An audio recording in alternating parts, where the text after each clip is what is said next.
Hello viewers, আসসালামু আলাইকুম। সবাই কেমন আছেন? Welcome to my another blog. গত কয়েকদিন আগে লন্ডন সেন্ট্রাল পার্কে ঘুরতে গিয়েছিলাম। পার্কে ওই দিন লন্ডন ফান ফেয়ার ছিল। এবছর কোনো মেলাতে যাওয়া হয় নাই, তো ওই দিন গিয়েছিলাম মেলাতে। এখানে বিভিন্ন কালচারাল ফেয়ার হয়। আমাদের বাংলাদেশের বাণিজ্য মেলা, বৈশাখী মেলা, বাংলাদেশের সবজির মেলা, পিঠাপুলির উৎসব সবই হয় এখানে। তো এই মেলাগুলো হয়ে গেছে, আমি এগুলো একটাও যেতে পারি নাই। তবে এই মেলাটা আমাদের কালচারে কোনো মেলা ছিল না, এটাতে এসেছি। আমরা বাসে করে যাচ্ছিলাম। বাস থেকে নামার পরে সামনে একটা কেকের দোকান থেকে কেক কিনে নিয়েছে আমার হাজব্যান্ড। আমার ছোট ছেলের জন্মদিনের কেক। গত 12ই জুন আমার ছেলের জন্মদিন ছিল।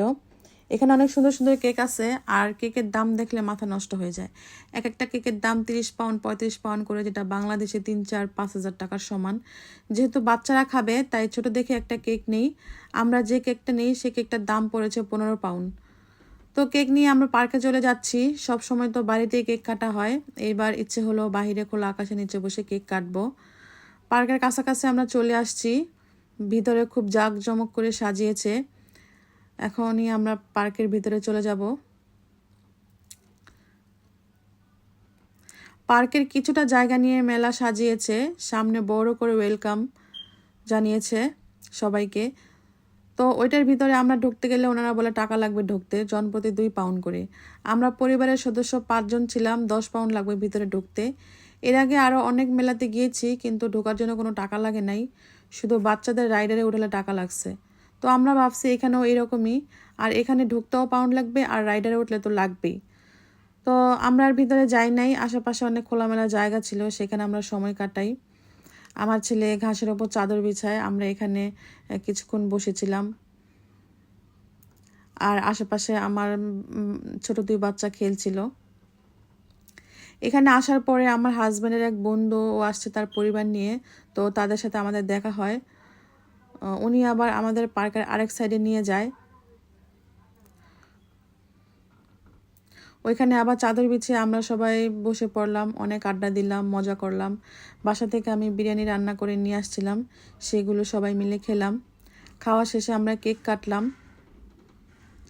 খেতে বসার আগে বাচ্চাদের স্ট্রলারের বেল্ট দিয়ে আটকে রাখি, না হয় ওরা শান্তি মতো খেতে দিত না। উল্টাপাল্টা দৌড় দিয়ে অনেক দূরে চলে যায়, বারবার ধরে আনতে হয়। অনেক দুষ্টুমি করছিল বাচ্চারা। আমার বড় ছেলে আমার মেয়ে ছেলেকে দৌড়ে আনতে গেছে।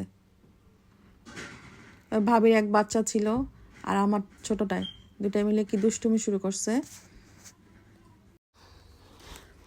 ওদের পিছনে পিছনে দৌড়াতে দৌড়াতে অবস্থা খারাপ। বাচ্চাগুলো ধরে নিয়ে আসি, আর এইদিকে যে বিরিয়ানি এনেছি ভাবি আর ওনার হাজবেন্ডকে খুলে সবাইকে দিতে বললাম। কাউকে কোনো কিছু বেড়ে দেওয়ার দায়িত্ব আমি নিতে পারি না, ভাবি আর ওনার হাজবেন্ডের উপর দায়িত্বটা দিয়ে দিলাম।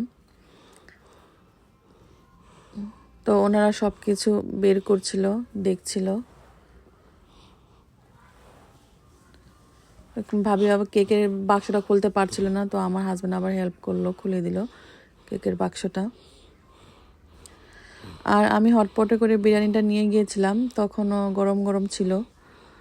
1 টাইম প্লেট নিয়ে গিয়েছিলাম। তো ভাবির হাজবেন্ড সবাইকে একটা করে প্লেট দিচ্ছিল। খুব তাড়াহুড়া করে বাসা থেকে বের হয়েছি, বের হওয়ার সময় সালাদ আনতে ভুলে গিয়েছিলাম। ভাবি সবাইকে বিরিয়ানি বেড়ে দিচ্ছে, আমরা এখন বিরিয়ানি খাবো, তারপরে কেক কাটবো। হ্যাঁ, এখন কাটো, এখন কাটো। Happy birthday to you. Happy birthday to you. Happy Happy birthday to you. Happy birthday to you. Happy birthday.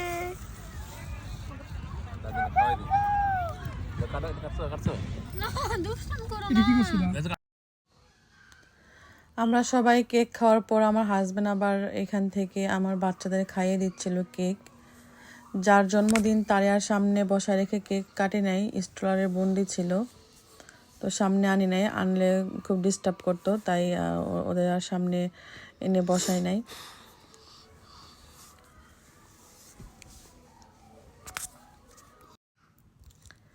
ভাবি আবার কফি নিয়ে আসছিল, খাওয়া শেষে আমরা সবাই মিলে কফি খেলাম। আড্ডাটা ভালোই জমেছিল কফির সাথে। তো এখানে আমরা অনেকক্ষণ আড্ডা দিলাম, বসে বসে গল্প করলাম, আড্ডা দেওয়ার পরে এখান থেকে আমরা উঠে বাচ্চাদের প্লেগ্রাউন্ডে চলে যাই। ওইখানে যাওয়ার পরে তো বাচ্চারা ভীষণ আনন্দ মেতেছিল, আসতেই চাইছিল না বাচ্চারা ওইখান থেকে। রাত হয়ে যাচ্ছিল তবুও তারা ওইখানে থাকবে। যতক্ষণ এখানে ছিলাম আমার ছোট ছেলেকে দোলনার মধ্যে বসায় রাখি, ও বেশিক্ষণ দোলনাতেই বসা ছিল।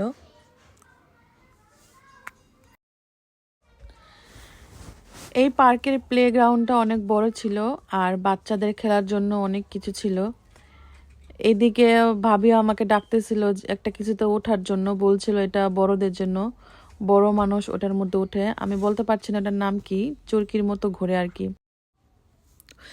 এইদিকে আবার অনেক বড় বড় স্লিপারের মতো আছে 3-4টা, তো এগুলোতে বড় মানুষ উঠতে পারে। আর আমার ছেলে একটু পরপর ভিতরে দেখছিল যে ভিতর থেকে কেউ বের হয় কিনা। এই পার্কে গত বছর অনেক বড় একটা মেলা হয়েছিল, বাংলাদেশের বৈশাখী মেলা। তো এখানে সিঙ্গার আসছিল, আরফিন রুমি। তো আমরা গতবার আসছিলাম এখানে। এখানে আবার পোলাপাইনগুলো লাইন ধরে উপরে উঠতেছিল, সাথে ভাবির হাজব্যান্ড উপরে ওঠে। উপরে 3টা ধাপ আছে, তো সবাই একদম উপরেরটায় ওঠে। এই দৃশ্যটা আমার কাছে খুব ভালো লাগছে, একজনের পরে একজন নামছিল।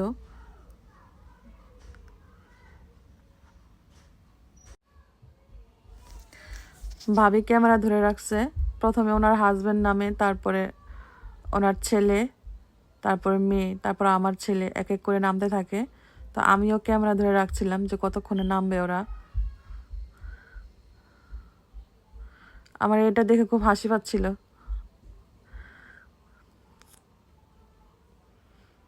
আর আমার দুই ছেলে সামনে বসে আছে, ভিতরে কে কে নামে তাকিয়ে তাকিয়ে দেখছিল।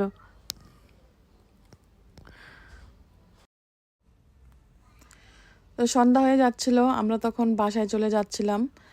বাচ্চারা এখানে খুবই মজা করলো, আনন্দ করলো, আমাদেরও খুব ভালো লাগলো, অনেকদিন পরে গিয়েছিলাম। তো বাসায় যাওয়ার পথে দেখি পার্কে অনেক গাড়ি, এই গাড়িগুলো আসছে মেলার জিনিসপত্র নিতে, মেলার সরঞ্জামাদি যা আছে গুছিয়ে ওরা গাড়ি দিয়ে নিয়ে যাচ্ছিল। আমি অনেক পিছনে পড়ে গেছি, ওরা অনেক সামনে চলে গেছে এইদিকে। এগুলো এখানে ওরা সব খুলে ফেলবে। সব জায়গায় London fun fair, London fun ফেয়ারে লেখা। একদম নিরিবিলি, মানুষজন সব চলে গেছে, খালি হয়ে গেছে, তেমন কোনো মানুষজন নাই। আমরাও বের হয়ে যাচ্ছি পার্ক থেকে। পার্কের একদম কাছেই পার্ক ঘেঁষে বাস স্টপ, তো ওইখান থেকে আমরা এখন বাসে উঠব। আমরা এখানে দাঁড়িয়ে বাসের জন্য অপেক্ষা করছিলাম। এখানে ম্যানর পার্ক যেটা লেখা সেটাই আমাদের বাস। আমরা যে এলাকায় থাকি সেই এলাকার নাম ম্যানর পার্ক। 304 নম্বর বাস আসতে 10 মিনিট সময় লাগবে। 304 নম্বরের আরেকটা বাস আসতে আরও 27 মিনিট সময় লাগবে। এখানে আবার আরেকটা বাস আসতেছে 101 নম্বর বাস, 1 স্ট্রিট, 1 মিনিট বাকি আছে। এই বাসটাও একদম আমাদের বাসার সামনে দিয়ে যাবে। তো আমাদের বাস চলে আসছে, কার্ড মেরে আমরা এখন ভিতরে গিয়ে বসবো।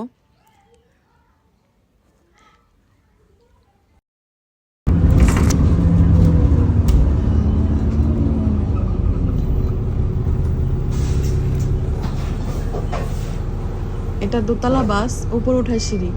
আমি যদি একা কোথাও যাই তাহলে উপরে বসে যাই, সবকিছু সুন্দরভাবে দেখা যায়। বাচ্চা নিয়ে তার উপর বসা যায় না। আর ডান পাশে যে আমার বাচ্চাদের স্ট্রলার দেখতে পাচ্ছেন, এই জায়গাটা বাচ্চাদের স্ট্রলার রাখার জন্য রাখা হয়েছে। এখানে আর কেউ দাঁড়াতে পারবে না। আর এক একটা বাসে 2টার বেশি স্ট্রলার অ্যালাউ করা হয় না।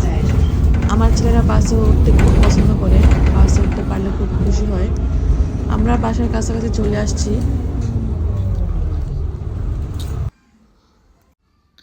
আমার ভিডিও এই পর্যন্তই, আজকের জন্য এখানেই বিদায় নিচ্ছি। সবাই ভালো থাকবেন। আল্লাহ হাফেজ।